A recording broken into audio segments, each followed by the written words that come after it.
Today, we're jumping back to the 6th century, to the deserts of Gaza, to uncover the, well, surprisingly modern wisdom of a monk named Dorotheus.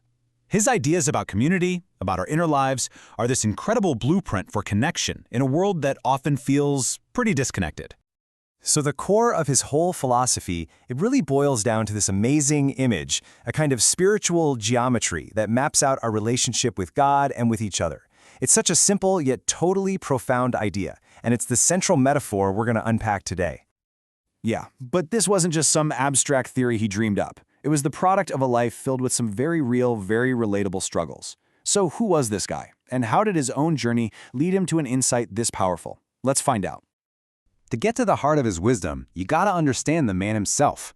And honestly, he wasn't what you call monk material from the get-go. To really get his wisdom, we have to start with his very human and pretty unexpected journey. This is what makes Dorotheus so fascinating. I mean, check this out.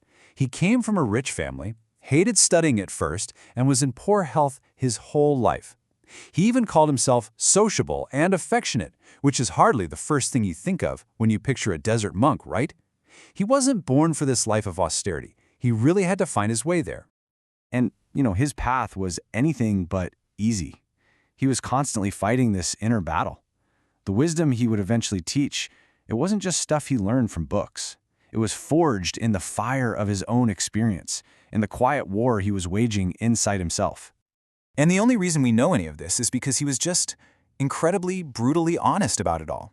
In his letters to his spiritual guides, these two desert fathers named Dorotheus and John, he laid it all out there. He didn't pretend to be a master, he was a student, a soul being, painfully shaped.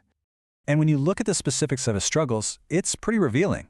He was tempted to hide some money away because he was always sick.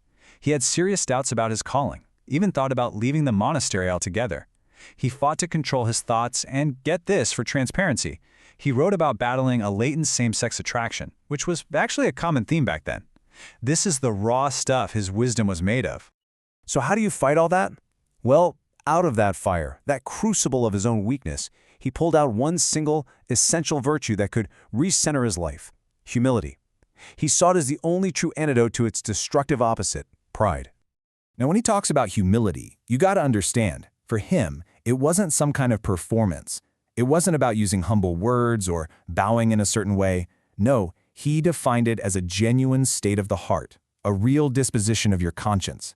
It was all about seeing yourself clearly, weaknesses and all, and not letting pride cloud your vision. To really drive home just how dangerous pride is, Dorotheus told this story about a monk he knew. It all started with the monk looking down on his brothers. Simple enough. But then, he decided he was better than the great spiritual masters. Before long, he was even dismissing the apostles, Peter and Paul. And ultimately, his pride got so huge that he set himself against God, which led to his complete spiritual collapse. It's a powerful story of how pride can start small and just spiral into catastrophe. A pattern we still see all the time, right? Whether it's in social media echo chambers or the climb up the corporate ladder. Okay, so Dorotheus gets that big ideas are great, but they're not enough. You need practical tools, right? Things you can use every single day. So he gave his monks these tangible tools for building that inner life, starting with the very clothes on their backs. Take the sleeveless tunic, for example. That symbolized that a monk's hands were dead to worldly things, a physical, constant reminder to let go of personal gain and trying to control everything. Then there was the leather belt. It was made of dead skin, a pretty stark symbol of the daily commitment to putting earthly passions and desires to death. And finally, the hood, the cocola, that symbolized the humility and innocence of a child. It was a reminder to try and keep a mind that was free from malice. Literally every piece of clothing was a tool for transformation. He also offered this incredibly practical tool for how we talk to and about each other.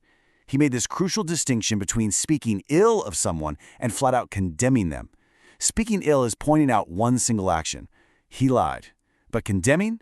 That's when you judge their whole soul. He is a liar. One is seeing a splinter in their eye, the other is having a giant beam in your own. It's a subtle difference, but it changes everything. And all of this, every single one of these teachings on humility, on self-awareness, on judging others, it all leads us right back to where we started. It was all designed for one ultimate goal, to help his monks move closer to the center of that circle he imagined. It's such a powerful image, right? Every single step you take towards humility, toward love, is a step toward the center. As you move toward God at the center, you can't help but get closer to everyone else who's on that same journey. And the opposite is true too. Every act of pride, of judgment, it pushes you further out to the edge, away from God and away from your neighbor. And you have to remember, for him, this wasn't just some clever diagram. This was reality. This is literally how love works.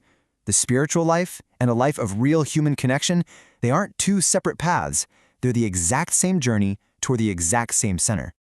And so, this 1,500-year-old image leaves us with a very, very modern question.